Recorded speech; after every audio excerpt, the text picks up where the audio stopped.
Hey, welcome back to Truth And Shane. with Alyssa. And Jane.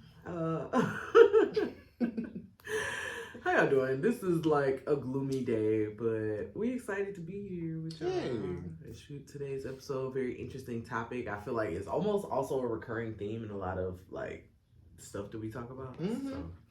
So, but let's jump into our celebrities so we get into our authentically for the day. Well, I guess we can start with the good first. Tyler Perry. Good. Tyler Perry has acclaimed or purchased BET and VH1 for an undisclosed amount. And yes, that makes BET black owned for the first time in 21 years. Ooh, shout out to us. My only, maybe just because of my hatred for Tyler Perry, my only concern with this buyout is I don't really want the direction the show is going. Channels adorned with all of Tyler Perry's shows and movies. I feel like we get enough That's of what that. their own network is for. Because, I mean, he got his little shit sprinkled in BET with that whole Sisters. I have never watched that Brothers shit.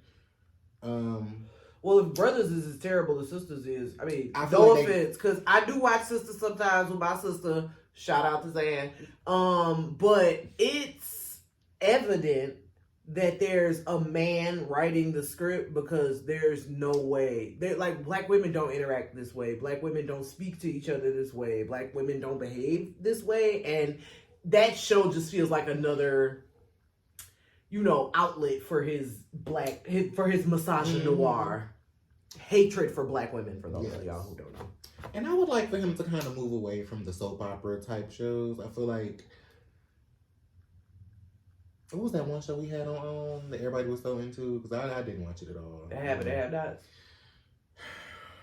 I tried to watch it a few times, but because I used to watch soap operas. Like, my older people back when I was a kid, and they was cool, I guess. Good enough to watch, I guess. I used to watch All My Children, but, like, the stint that I watched it for was because Michael B. Jordan used to be on there. I still love him to this day. I've been following his career for a very long time. But that was the only reason why I watched All My Children. I mean, it was cool, but like, I feel like move away from the soap opera type of shows, and like, if you're gonna like make an actual show. Yep. Yeah. And also, get a writing room, bro. Like, you got a whole network now. Like, get a writing room. No offense, Please. But like, get a writing room. Like, it's just like sad at this point, because at this point it's just ego to want to see written, directed, produced, all of this by Tyler Perry. It's like, okay, we get it, but like he would substantially benefit from a writing room. Yes. Because I don't know if any of y'all ever seen that episode of Atlanta where they did a spoof about Tyler Perry, and he was in there literally on a piano, but like writing script, looking crazy in a room. But that's literally how your shit come off, because like there's obviously, you're not bouncing these ideas off of anybody but your wall. Like, back to yourself. Like, oh, this is great. This is gonna be great. Oh, this is gonna be so well received. And it's like, you're not a black woman though. Like, I know you played Medea for a long time, but you're not a black woman, and that's okay. But that's what other writers are for. That's what writing rooms are for. Like, get a team, get them together, produce good content. Because, geez, Louise. Because what's the point of having, like, you got your own studio, now you have a network. What is all that worth if you're not going to put other people on, put other black artists on? Like, come on, the plethora of writers, the plethora of directors, the plethora of production. Black creatives. Like, that are just out there waiting for an opportunity or just need that stepping stone to just get in the business. And I'm not could be the opening door for them. He don't put people on in terms of, like, actors and stuff like that, because he does. He has done a lot, and he has boosted some people's careers. Like, he has done his share, but at the same time, I just feel like it would benefit him a lot more if you were tapping into like the behind the scenes stuff, like the writers, producers, and stuff like that. Yes, like you could definitely become like a stepping stone, like get people to, or be like that first break for a lot of people and just get them in the door. That and like just show their creativity. But shout out to you because you bought BET and made it black owned for the first time in 21 years, and VH1 black owned for the first time ever. So. Yes. And you're a fellow Virgo, so I slightly stand in solidarity with you. Is he Virgo? When is his birthday? It's one of those days. So. Oh. Okay. Well, moving on. Sorry to that man. Sorry to this man. In the more chaotic news, so the Floyd Mayweather fight was already crazy. So because I don't know if you know the backstory of the whole altercation, but I can kind of give like a little insight to it because I'm into all the richicity. Please. So Chanel had been in court, aka Jocelyn Hernandez. She, she had Jocelyn's Cabaret, and Big Lex was on the second season of Jocelyn's Cabaret. She was the one that was like, "Damn, double homicide." Yes, if you don't know double homicide, that was her. Yeah. So, they got into it during the reunion of the show. I don't remember what the cause of the conflict was, but they had gotten into an altercation at the reunion of that season. Okay. And it spiraled after that with Big Lex doing a whole bunch of interviews, doing a lot of lives, talking about Jocelyn and Ballistic or whatever, trolling. Which kind of follows. And then of course Big Lex then moved to another network, got her own show and has her own cabaret. Not really cabaret, but a show like the Cat Johnson's Cabaret was like a bunch of girls that want to be viral, want to be known. They want to, whatever the show, it's a show. And she's kind of been doing her own thing, make her own name, make her own claim. And then there's been no talk. They haven't seen each other. Like the kind of interviews, she stopped talking about Jocelyn, but, she talked about her a great deal up until for a long time. So this seemed like an on-site kind of thing. Pretty much if I ever see you, we ever see each other, it's going to be that. So, of course, Floyd Mayweather, he has a deal with the Zeus Network where I guess all his fights, they're going to pay-per-view them or, they're going to produce fun, whatever the hell. They're going to be aired on the Zeus Network. And Jocelyn is affiliated with the Zeus Network still. Her fourth season of Jocelyn Cabaret is currently filming. Is it really? I'm honestly surprised it's still girls that want to go on the show. Maybe they took a hiatus. Want to fight them. They took a hiatus because, the last season, Ballistic had the ordeal where he fought the girl that fought one of the contestants who her and Jocelyn had gotten into a fight. He jumped in the fight in defense of Jocelyn. And so they kind of paused the show because there was litigation and, she tried to sue. And so they settled, but the show took a pause. But it's back for the fourth season and it's currently filming. It just, to me, is sad only because I've only watched one season. I think it was the second season. Mm-hmm. So it would have been the season before Big Lex came out there. No, that was the second season. Was it? Because the first one was Miami. Oh, well, whatever. I only watched the one season, the one when they was in Atlanta. Mm-hmm. It's really sad to me how she interacts with the girls. It's very pet because it's very... Yes, you're not a woman's woman, and it's very sad because you trying to put on this front I'm trying to put women on, I'm trying to bring them out the strip club, I got brought out the strip club, and it's okay, but be different about it. Why are you telling them bitch, I'll send you back to the strip club how Stevie used to tell you, but you would literally be crying why are you telling me this? That's literally my biggest fear. I don't want to go back to where I came from. Mm-hmm. So why would you rub that in their faces and what they're you're familiar with their walks of life? It's just very sad. It gives bully bitch mentality, and I think that's why she does not have the success that she so badly wants. Mm-hmm. I know she's got success. Mm-hmm. Technically, you've been on TV, people know who you are, you're a celebrity. I would consider Jocelyn you don't seem like a happy individual.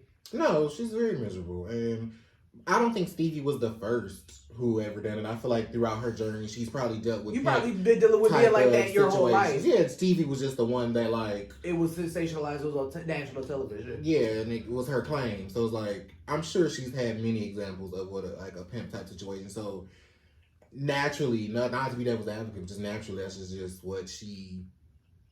That's what she portrays because that's what she knows. I mean, I feel that, but grow through that. Where's your want to grow through that? You don't want better for your daughter?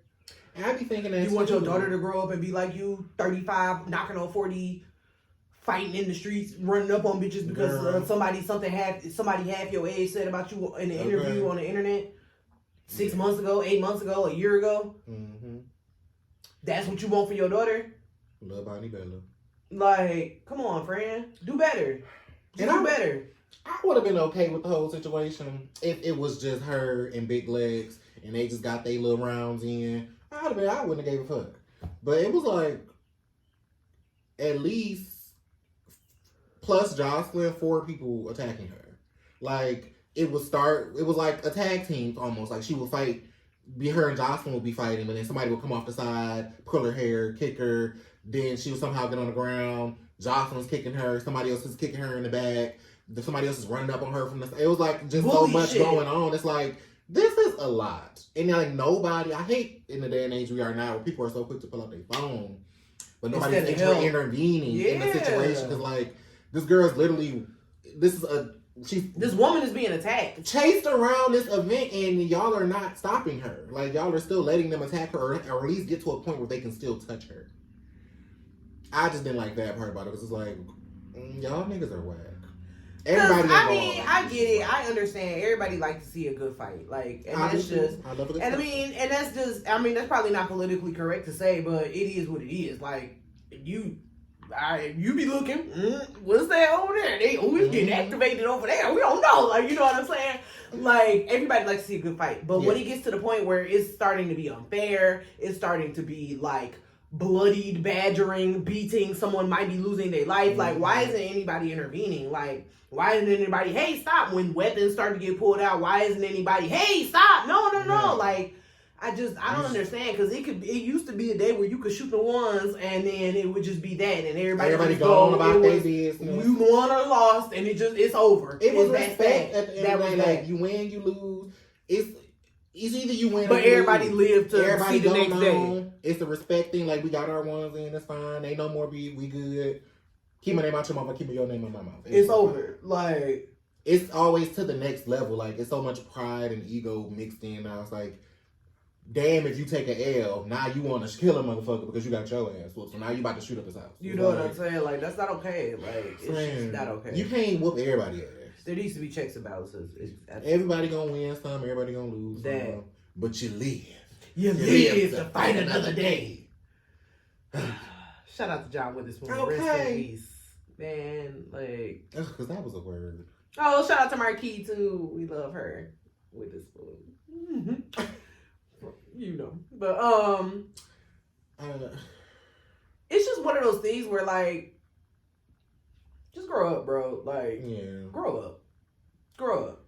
So I'm sure we'll probably be seeing some sort of this on the Zeus. I'm pretty sure cameras are rolling. You got charges. You going to court. Like it's gonna be a whole. Because I definitely would have called the police. Because she got like them. Because I think the audio leaked. They released a 911 call. Yeah, and everybody was just like. You know, everybody, we're in such a day and age of like people be so afraid to snitch or all that snitch and shit. Like, I don't give a fuck. You outnumber me and attack me, and baby, I'm calling the police. I'm telling you. You're going to jail. Big time, Florida Evans. Like, you about to go under. Especially if I can't immediately get my lick back. Oh, yes, I'm calling. Yeah. Baby, I was assaulted. I feel that. Down on my back against the wind. Okay, I feel that. Moving on. Okay. So Sukihana, the GOAT. Okay. She's a female rapper. Her brand is very like raunchy, is sexually explicit. And it is very like on one side of the extreme. She's very free, she's very open about being raunchy and being sexually explicit in her music. And it ain't nothing wrong with that. No.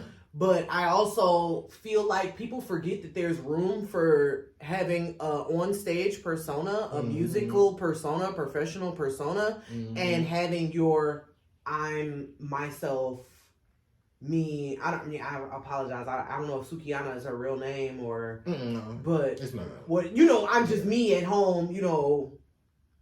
Jane Doe. With my kids and, got my feet up watching the Parkers with some popcorn. You know what I'm saying? Like, people kind of forget that. And I feel like that there's, like, a level of disrespect that comes with having a heavily sexualized persona. And, like, people just do not give you that room to be that other person. Yeah. Like, the soft version of yourself, I'm at home in my bonnet, like, chilling, laughing with my friends, my girlfriends, like, self. Yeah. And I mean, unfortunately, a lot of like even strippers get that. Like a nigga will see low. That's what I'm saying. Anybody that's heavily sexualized persona, think that like Amber just, Rose, like anybody, like just you think even Jocelyn, the same thing. Like just thinking that there's a certain level of respect that you don't deserve because you're overly sexualized, or they feel like they have access to like you sexually, because you're open about your sexual exploits. But I could be talking about me and my man. You know what I'm saying? When I'm talking about, I'm about to bust it open, bust it down, you know what I'm saying? I could be talking about my man. I could be talking about my husband. I ain't talking about you. You know what I'm saying? But that doesn't give Joe Schmo from the gas station license to be like, oh yeah, you said, let me lick it, da-da-da. Like, oh, let me lick it. Like, what? No. Like, first of all, why would you even walk up to me like that? Like, you know what I'm saying? Like, because that's crazy to me. Like, that's crazy to me that, like, people really had that mentality that because I said that in the song, it gives you license to approach me a certain way in person. Like, I definitely hate that she's going through that.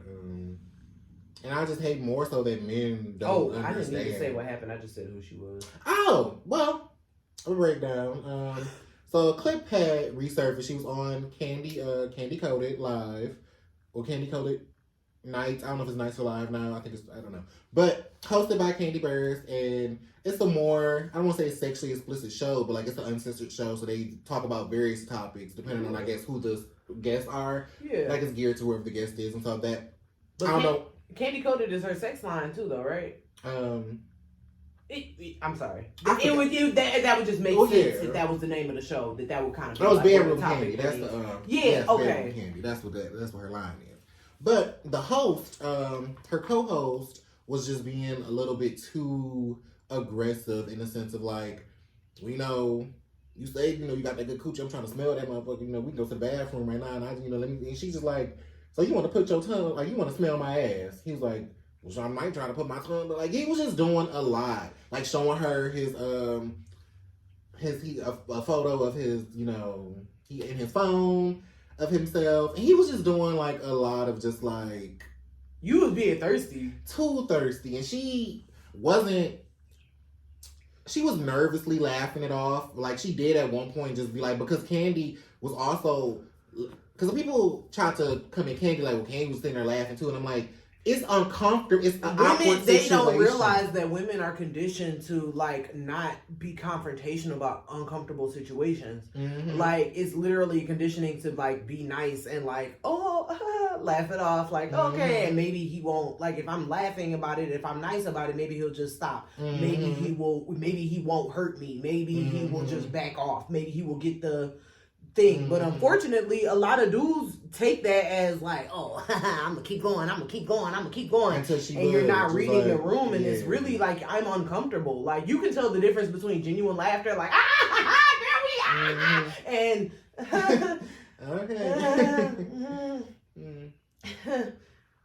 it's a difference. There's a whole difference. And it wasn't until Candy was like pretty much like, all right, like she was just like, she laughed it off, but then it was just like, you being a little aggressive. Like, but it was like still in like all right, when you being a little aggressive. And at that point, Suki was just like, because he was like, no, she like that. Like, she like this, or she like, all this, all this talk. Assumptions about and me. She was just like, well, not right now. Like, you chill. Like, you're doing a lot, but like, I don't like it right now. Like, maybe when we in the bedroom, but in that type of setting. But right now, it's not what I'm trying to. That's not what I'm on right now. Right. But it was still not like abrasive. It still was just like, not right now, maybe at another time, but it's not the right place for me. Right. But it still was just like, okay, take that heed, and still was like, I'm telling you, in other words, that I'm uncomfortable. You're not reading the room. And then, I don't know if this is another resurfaced clip or if this just happened, maybe, if this also just happened, but I don't know this man's name. YK Osiris. Orias. I don't know his name. I don't know if he's singing a rap. I don't know what he do. But he's just always in the media for stupid shit. And they was at some type of event. It was a panel. And he was like trying to kiss her on the mouth. Multiple times. And like she kept turning away. Still not like being abrasive with it. Just still just like trying to play it off like, okay, like nigga. Is he like come on now. Yeah. And he still just wouldn't get the hint of like, obviously if I wanted you to kiss me, I would let you kiss me. Yeah. I keep diverting it and like, all right. Yeah. Come on now.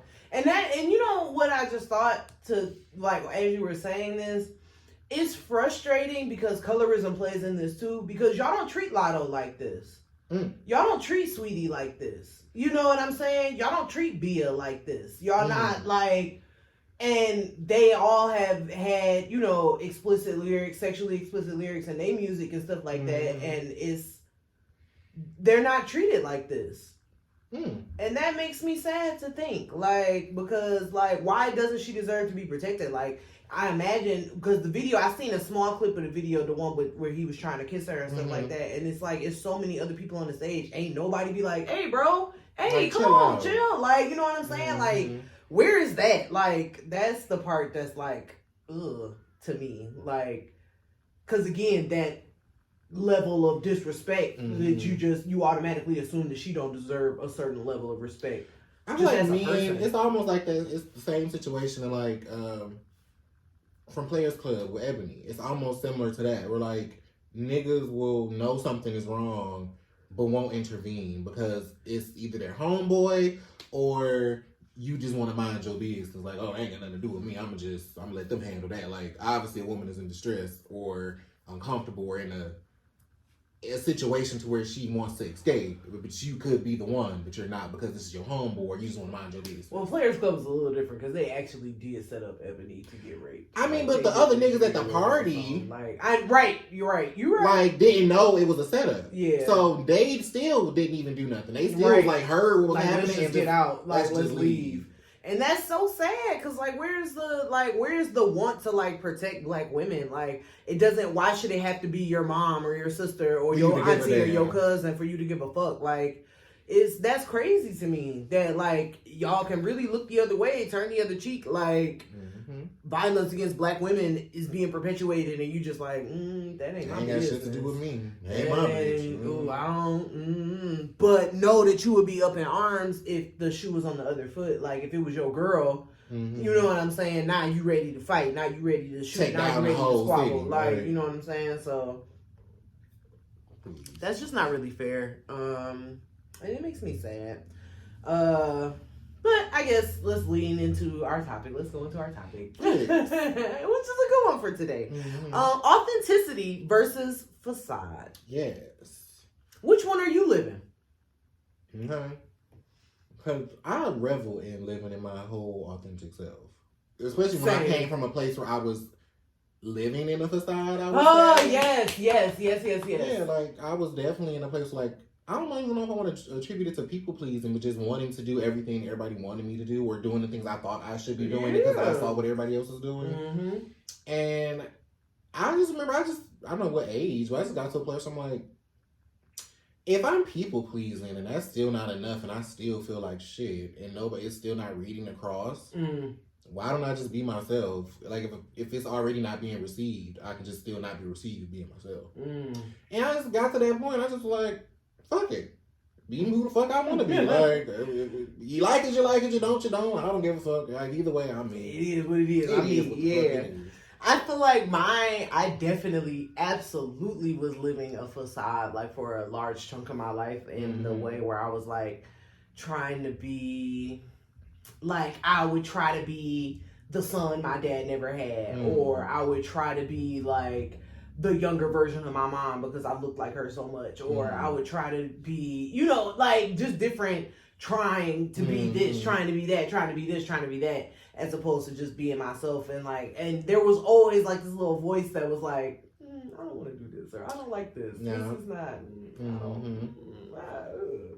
And like, when you live in the facade and you just like tamp that voice down, I feel like eventually it kind of just get quiet, or it just like stop. It just like, okay, well, this is what we doing, I guess. Like, but I feel like for me, I think I hit like a rock bottom. Like, I had gotten fired from the first job. Like, it was my second job ever, but it was the first time I had ever gotten fired. And like, I wasn't working, and I was like going to school, but I didn't really know what I was going to school for. I was just kind of like taking classes because they told me to like take classes. Like, I was doing what I was supposed to do, but it just felt like everything was just like crashing down. Like, I'm not happy, like, and I think I was like something. Me and my younger sister had kind of like got into it. I don't remember what it was, but I was just like, and I was just like, I'm not that. And I was just like, I'm not happy, and I'm not this. And I was just like, and she was just like, oh my God, is that how you really feel about yourself? Like that's I was just like, and that was the moment for me, like where it was just like really rock bottom, where it was just like I feel like shit about myself, and I don't. How do I change this? Like I don't want to feel like this. And that was like kind of like my first steps towards like, okay, maybe if I could just start by just being me, being honest about how I feel. Cause like as much as it kind of like was like to like get those out or say those things in that moment, it felt after to like I got that off my chest. Like I told somebody like this is really how I feel. Like this is how I've been feeling about myself and my life and my choices and the things. And then when you take that, when you are able to have like that level of honesty, like with yourself about how you feel, that leads to honesty about, okay, well, how did I get here? Yes. And when you get to that point and you have a certain level of honesty with yourself, like, okay, you're here because you've been smoking every day. You haven't been working. You sleep till 2. You get up. You don't do anything else. Like, you don't have a purpose. Like, you're not working towards something. That's why I'm here. And, like, when you be honest with yourself like that, like, I would definitely call him a mentor. Brother Damien. Shout out to Brother Damien. He posted a few days ago, like, breakthrough comes from honesty.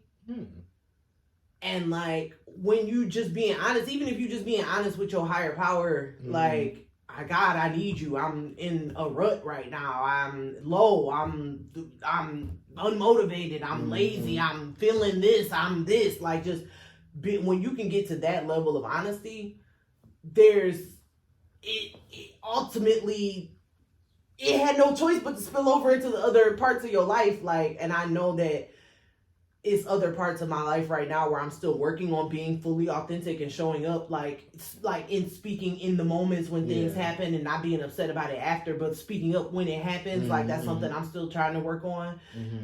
But in terms of like voicing my opinion and just this is how I feel, or I like this and I don't like that, and this and that, like it has all flowed from that moment of being able to be honest with myself. I can definitely relate to that because, well, for one, being an only child, I feel like I've always talked to myself. I've always had sessions of where I'm just like, like I just always evaluated myself as like just being with myself, obviously.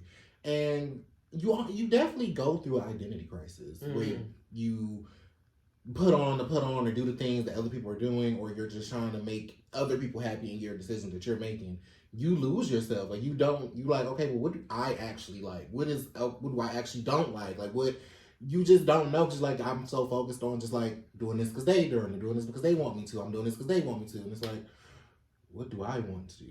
Who am I? Do I actually think this is funny? Do I actually like this? Does this get like? And you lose yourself. Like I don't think that was the most scary part for me. Was like not knowing who I was. It was like, who the fuck am I? Like I don't know. Like I don't know what I like. Yeah. And it probably like at least from like 18. I'm gonna say from 18 to 20. I was just like, I don't know who the fuck I am. Yeah. Like I've spent so much of my life doing what everybody else wanted me to do. Who the fuck am I even now? Like. I had to really go on a self journey itself, because I definitely went down certain paths to try to figure out, like, okay, like, is this who I am, or is this who I am? Am I this? Am I that? And I think where I'm at now is I'm definitely fully authentically I'm fully living in my authenticity, and I wish I would have. I'm glad to have it now, but I do wish I would have had it. I don't want to say when it counted, but if I was who I am now, then I think a lot of things would have been a little different. I understand that, but to be honest, That's what your 20s is for. Figuring it out. Who you want to be, who it is that you want to present yourself to as the world. Like, you know, and releasing yourself from the shackles of, okay, well, this is my mom expects of me. This is what my dad expects of me. This is what my church expects of me. This is what my school expects of me. This is what the world expects of me as a black person. This is, you know, what my community expects of me. This is, you know, those things can get heavy when you wear those. Like, those, it's a lot of shackles. That was a lot of shackles I just named. Like, and when you are able to like realize that the cage that society like puts us in terms of like conditioning, like this is how to live, this is how to be happy, this is how to,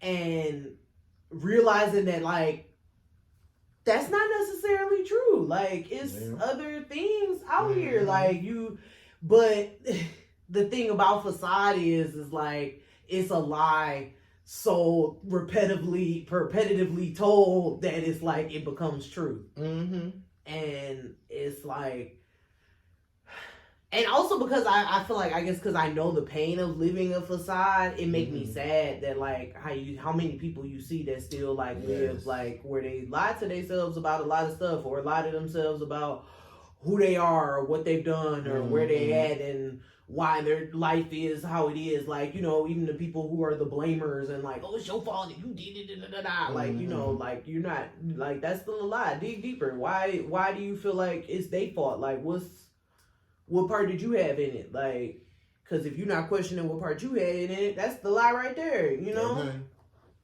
One thing I noticed too is when you stop, because I feel like people are happy when you do what the fuck they want you to do, or you're doing the things that they want you to do.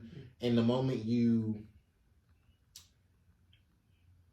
I don't know if I want to say wake up like it's a damn trance, but the moment you're like not living in that and you're starting to come into your own, it pisses people off because they get so used to you people pleasing to them. They get so used to you just always saying yes, always being okay with the things that are going on. And as soon as you become like, well, actually, no, I don't want to do this, or actually, no, whatever the hell. And it's always like, ugh, why are you acting like that? Why are you being like that? Why you being? It's like, girl, not you mad because I'm finally standing up for myself. Yeah, and I'm coming into my own. Like, girl, I don't want to do that shit. Girl, fuck you.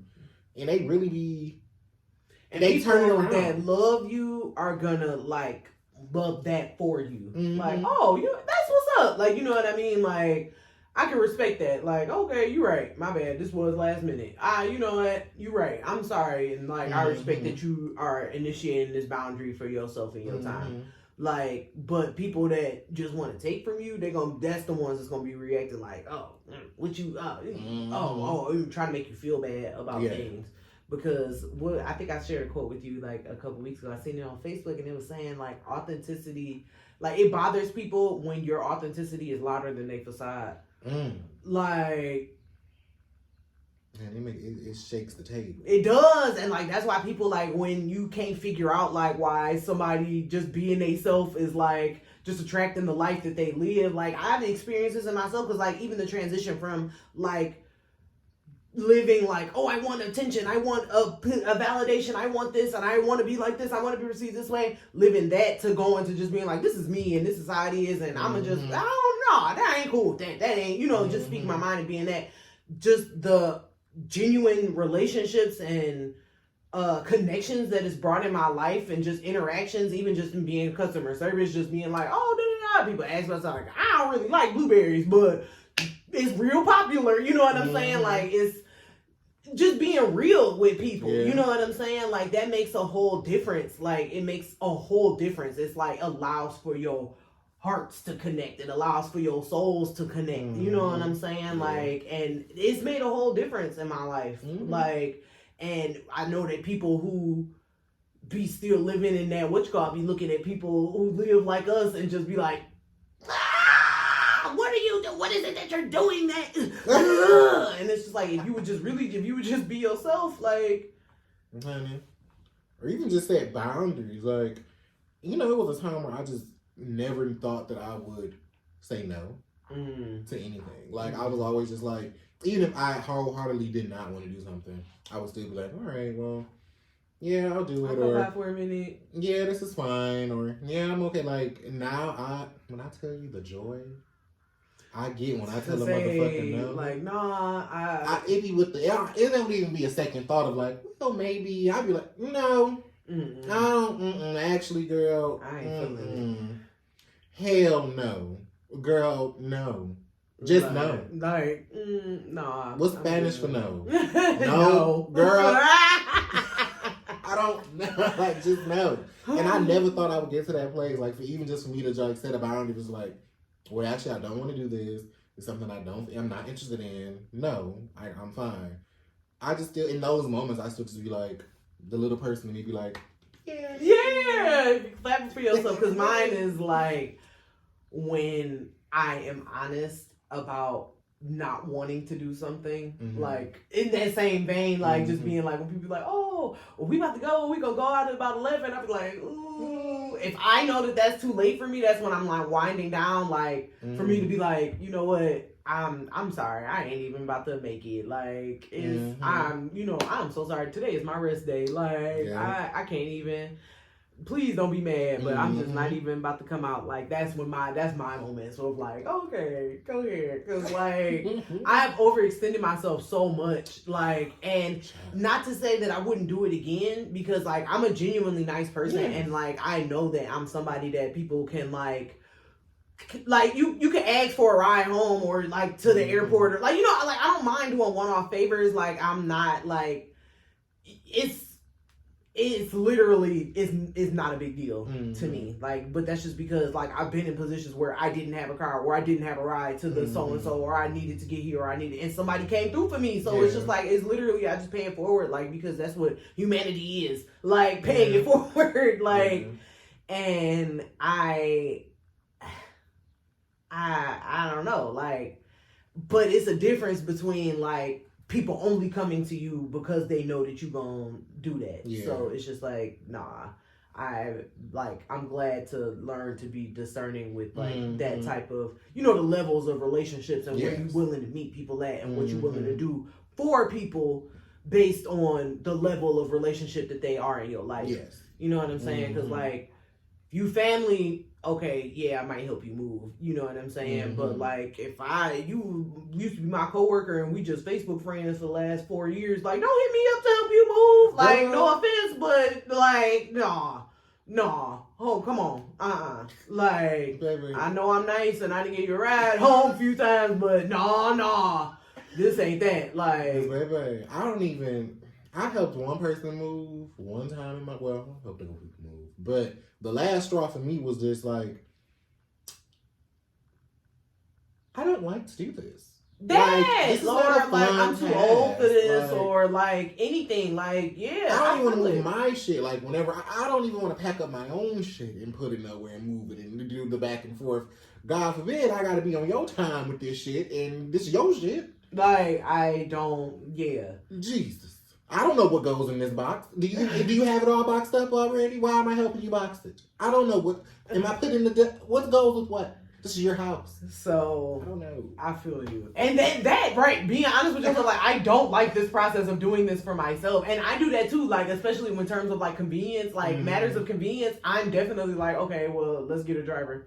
Okay, let's do this. Like, let's order the concierge. Let's do the valet. Like, I don't understand. Like, and that's because I'm at the point where I'm like, I want to pay for the convenience. I don't want to drive around the parking lot 8 times for a spot. Like, I don't. Like, it's just, let's just go to the door, and it just is what it is. And when we come out, we're still, here's your keys. It's we can just drive right out. I'm at the point where I'm willing to pay for convenience.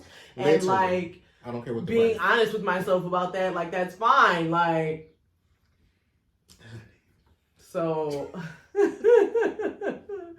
but also in being honest with yourself, that's when you learn to like the things that's when you figure out the things that you like and you don't like. And you can genuinely say like, I love ramen, but it got to be ramen with the da-da-da-da-das, and but cup of noodles is nasty. You know what I'm saying? Like, that's when when you can just know different things about yourself. And when you know stuff about yourself, baby, you can read other people down. Read other people down. When you know yourself, you can like see through anything, like, because it's just like a level. It's literally almost like taking a matrix pill, like where when you be honest and authentic with yourself, that you can see who is and who isn't being honest and authentic with themselves. Like, and it be so frustrating when you interact with somebody who's living in a facade or putting on a facade, and I'll just be sitting there like, well, if this is the reality you want to live in, like, that's fine. You got it. Because I live in a sense of delusion. I'm very honest about my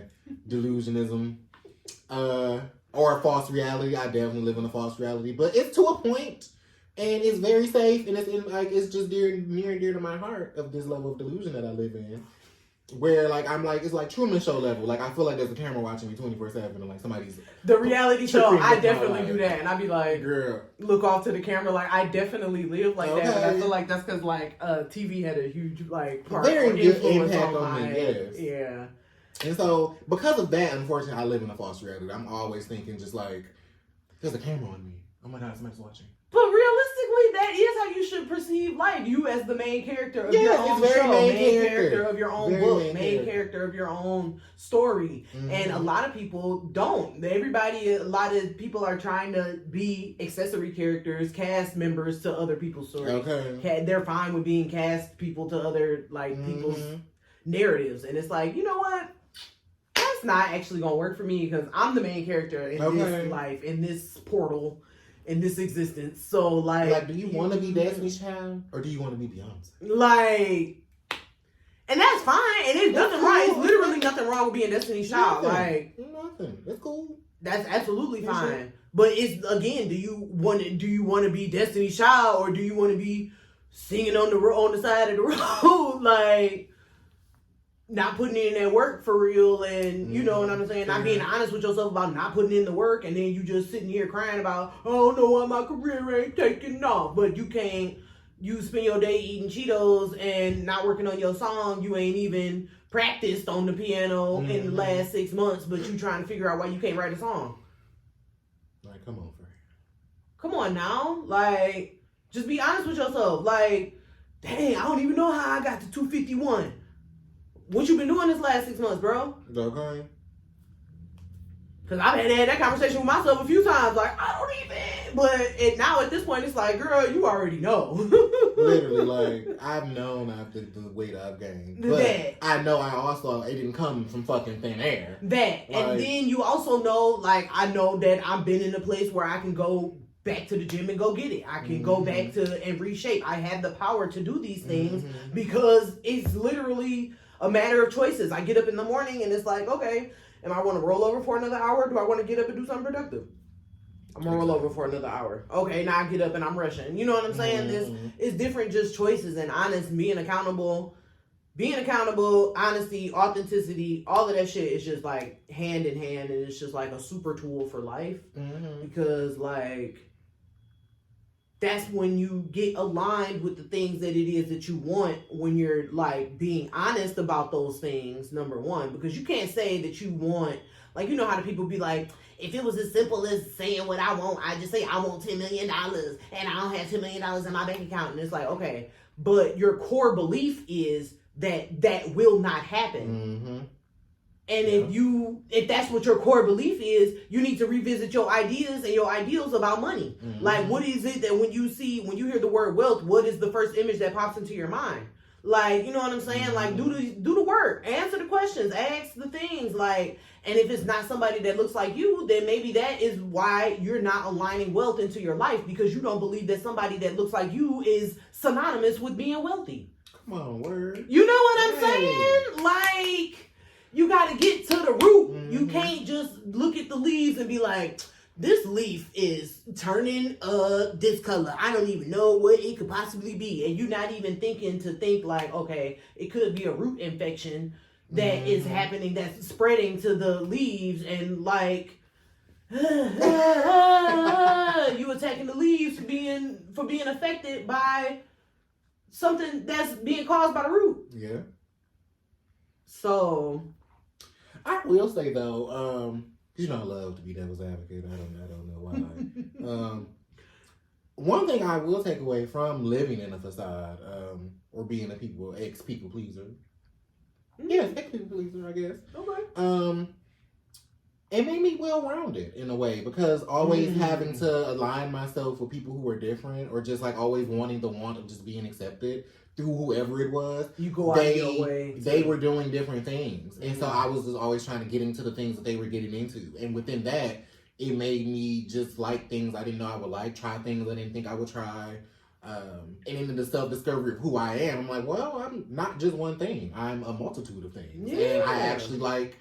all these things make me who I am and made me into who I am, I guess. Yeah. Because I can say I like this or I like that or I can have a conversation about this or I can kind of get into that or I was always in the known because just like the different people I align myself with. Yeah. And I guess shout out to them for that. You're right, because you would never like... that is absolutely true because you would never... it's some stuff that you'd be into. Like we talked about this. I have screamo music in my like in my musical library, my Apple Music. And shout out to Sierra from college because that when we was 18 and she was like, oh yeah, I listen to screamo, I listen to this, I listen to da. I'm like, girl, what the H? What is you talking about? This is not black people music. And it's like being so ingrained in that narrative of what it is, what black women could be, what black women are, what, you know, and it's like, no, I do like My Chemical Romance, and I do like I Prevail, I do like, you know what I'm saying, these different rock bands or hard rock, alternative rock, screamo rock, like it's different, like you can be open to that, and you can like it because maybe you just like the way it sounds, because, I mean, I don't know if you ever heard a screamo song, but it feel good sometimes to scream fucking lyrics out and be like, yeah, like, it's...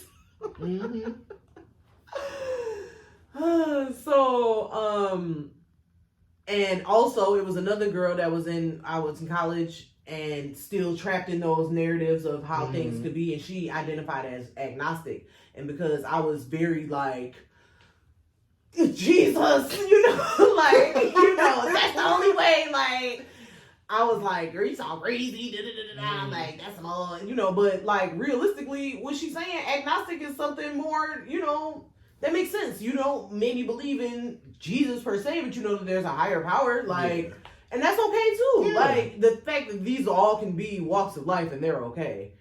Like, that's also what authenticity, I think, allows for. Yeah. Is because when you being yourself and just accepting, like, when people accept you and you're being yourself, it's like, why can't I accept other people if they just being themselves? True.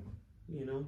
And I think it also made me, like, within that, like, to piggyback off what you just said, it made me not judgmental. It made me, like, just accept people for who they were in a sense. Like, okay, well, I guess you're cool. Like, it just made me not be judgmental to anybody. Yeah. Like, I just was like, because I always just was lingering for just some type of acceptance. And I'm just like, well, shit, you're friends with me, so I mean, you might not be that bad. Right, you must not be that bad, right? No. Exactly. And like, oh, that's so true, because I used to be so judgmental when I was like, growing up. Like, I was just judgmental as fuck. Like, and I feel like that came from, like, you know, I told you that kind of like, that kind of mean girl phase that I went through, just coming from hurt and just being like, feeling outcast and being like, y'all ain't even that great anyway, so, and like, literally not even realizing you just sowing seeds of negativity into your life, because it's like, how are you supposed to develop friendships if you feel like all the friend groups are like evil or popular or whack or bad? You know what I'm saying? So, I was very judgmental. Like, I used to like look down about strippers. I used to look down about like sex workers. I used to look down. It was just so many things when I wasn't a woman's woman that was like, because I've lived life as a pick me. I've lived life as a like, I'm not the type of girl I'm not the type of female that's and it's like, like when you look back at it now, because truly today, as I live and walk in life, I am a woman's woman at the end of the day before anything. Like, I'm a woman's woman. Like, I like girl power. I'm with it. Like, sisters before misters. Like, all of that. Like, and I really mean that. Like, and then by that I mean I'm looking out for you. I'm making sure that you get to the door. I'm making sure that you get inside. We come to the party together. We leaving together. Type stuff. Like, I would never let something go down where you in the other room and I hear something that sounds like it's in disarray. Like,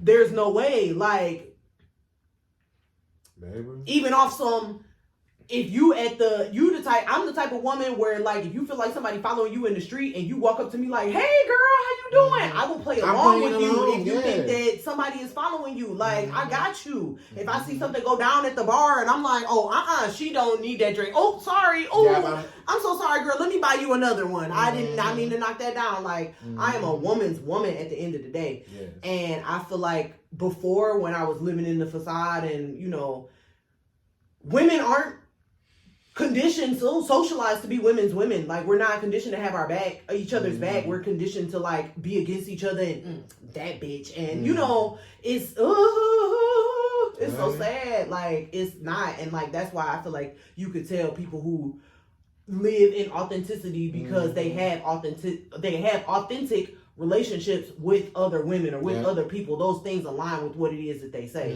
Like, I got some real good girlfriends that I know that I could call right now and be like, girl, I need you, and they will stay on the phone with me for hours or however long I need it to be to feel better. Like, you know what I'm saying? Like, I have taken the time to cultivate those things as I've taking the time to cultivate the love I have for myself, just like as a woman and as a black woman and living in this existence and just doing the best that I can to just be here for black women in the way that I'm trying to show up for myself. And you can't, how you gonna know to show up for yourself if you living in a facade? Child. You might think you already showing up for yourself and you're not. That's why I think the person I am today is definitely the person I always wanted to be. Like, I say what's on my mind. I don't do things I don't want to do. Like, I'm just very, like, I'm the person I always wanted to be. Like, the person I didn't think I would ever be. Like, the total opposite. Like, I'm the total opposite of who I used to be. And it's just like, if I met me, like, 10 years ago, I would be the person, like, that I'm the person today that the younger me would have appreciated. Like, and no, it was a post I seen. Like, I'm the person today that I'm the version. How the fuck did it go? Like, I'm the person I am today that the older me would have been comfortable around or would have been comfortable with or something. Like, and it almost made me cry. I'm like, well, damn. I guess I am the person who today that would have definitely. The younger me would have definitely appreciated this person that I am now. Like, Same. Definitely would have clinged to this person that I am now. And shout out to Lil J. Shout out to Lil Liz because like I know that that's another thing about living authentically, because I feel like as a kid, one of the most hurtful things for me growing up was realizing that people that I looked up to or they were full of shit. That's so disappointing. And I don't ever want to be that. And I feel like that's also why I've made a conscious decision to always want to hold on to my inner child. Like, even when I was young, I was like, I never want to be one of those adults who don't remember what it's like to be a kid. I don't ever want to be one of those people. Because, like, what do you mean? Like, how can you really look a child in their face and tell them to sit down and be quiet and you remember what it's like to be 5 and bouncing off the walls and like, let's do something, let's go somewhere, let's like, like, what do you mean? Like, how can you look a teenager in the face and tell them like, oh, how dare you, da-da-da-da-da, and it's just like, come on, you know what teenagers be going through, you know how they be feeling, you know what they be thinking about, like, or do you remember? Like, come on now, like, be real with yourself. And it's like, it's weird to me how people, that's another, I think, layer that adds to facade when people become parents, like thinking that they have to like reinvent themselves or like become a whole new person to like raise the kid, when really you could raise them based off of the mistakes and stuff that you learned. Like, pour into me, let me know so I know not to go left on this way and when I should have took a right. Like, you can teach from your mistakes if you are honest with yourself. You know what I'm saying? It don't have to be like, oh, well, you don't have to give a polished version or like a redacted version of your life to be a parent. No. Because I think some of the best parents are the ones that be authentic, like, let me tell you, you better not, because one time me and my girl Shirley, we was out there, we was doo-doo-doo. And those people have the best relationships, you know what I mean, with their parents, like, and it's just like, dang, I didn't know that. Okay, wow, maybe I should. Or if this situation presents itself, I should move this way instead of the other way. So I think that's what a part of me is excited to have children one day. I definitely do want kids, even though I'm very, I don't want to say I don't like children, but I'm very fuck them kids. And I can't wait to eventually have children, and I don't even know if I want to say be the parent I wanted to have, or because not even to throw like no shade to my mom. She was a great mom, and she did the things that she needed to do as a mom and all of that. But there's some things I would have done differently. And same. No, I feel it because you should always want to be a better version, the next version. I think that's what I'm excited for, to have kids, is to like be the parent that I would have. How you see you? Yeah. I definitely can't wait to just like, because I'm gonna be very honest with my kids, and we're gonna have like a very open, honest, like tell me your true feelings. Let's talk about things. Because I just feel like as a kid I wasn't listened to.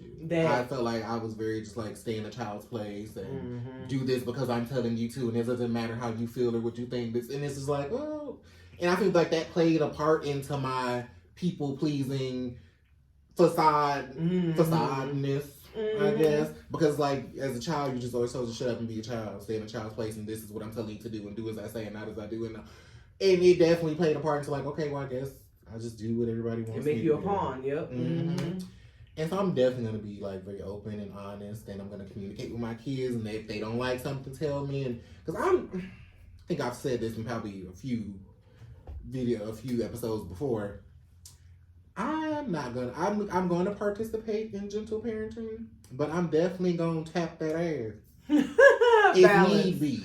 I understand. Because I don't agree with abuse. Because I don't feel like whooping your child is abuse.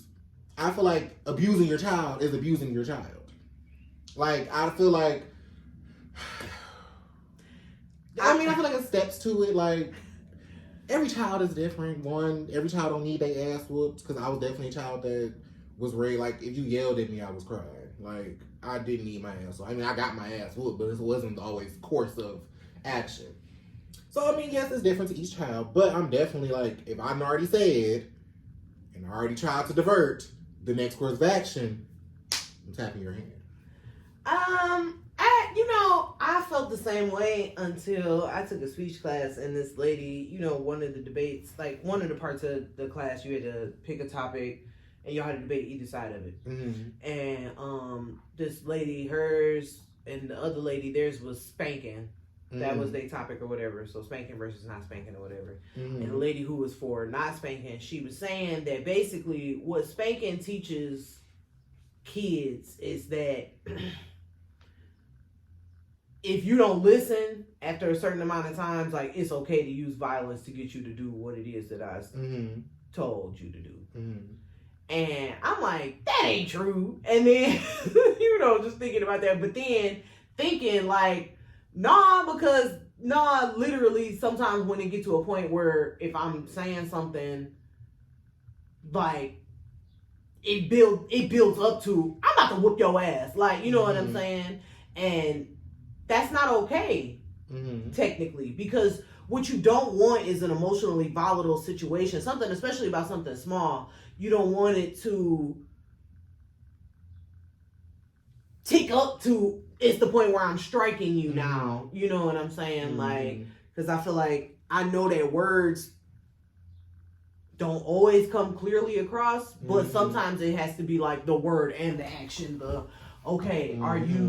Are you hearing what I'm saying to you? You know what I'm saying? Yeah. That type of thing. Like, that makes a whole difference. And I feel like that's why I'm very pro gentle parenting. Like, but it's all, again, it's about tone. It's about a myriad of things that all play into gentle parenting. Because gentle parenting ain't just like, hey, y'all stop. Oh no, stop. Don't do that. Oh, please get down. That's not what gentle parenting is.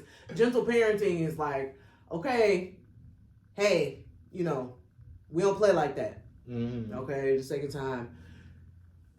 Did I just say we don't play like that? Okay, go on and go to the naughty chair. You know what I'm saying, or whatever. You know what? It's different measures of like you're gonna understand what the lesson is that I'm teaching here, and you're gonna understand through words and through tone, which I think is gonna help kids more because it's gonna help be able to read the room. I'm serious versus, hey, come on, chill. You know what I'm saying? There's levels to it. It is. Because I don't want my kids to be afraid of me. But I definitely want them to, like, don't make me come back there now. Like, I didn't say it. Yeah. And it's like, it's fear and respect, not the same thing. That's because I don't want them to fear me. But respect when I say, hey, didn't I say sit the fuck down? Right. Because maybe that's why I can implement it with cussing. Because I feel like if I implement a cuss word, that's where you know where it's the level. Like, you know what I'm saying? And that's all. And that might be okay. That's okay. Jesus. Yeah, you already get that. So I'm going to definitely let my kids cuss. And definitely once they get to an age, and I'm going to definitely let them know like it's like self-expression. Because one thing I did, like, because my godmom, she used to let my god brothers and sisters cuss. And my mama did not play that. And so when I used to go over there, I used to be like, oh my God, like, y'all get to cuss. And it's not like she'd be like cussing at them, but she would just let them express themselves. It's the difference. You understand the difference of respect. Like, I get it. I understand. Because, like, I feel like anytime my parents would cuss, it would be like in moments of anger or like, okay. So it would just be like, oh, okay. So that's when cussing's okay. Angry moments. But also, no offense to my mama, but she kind of sounded silly cussing sometimes. Like, she just like a little mouth. That's just too damn bad. Like, it's she's so sweet. I love her. But, yeah, so I don't know. But I got it honest from my daddy and my granny. Everybody is just like, yeah, I'm gonna say what I'm gonna say. And it's okay. Like, that's okay. So, living authentically versus living in a facade.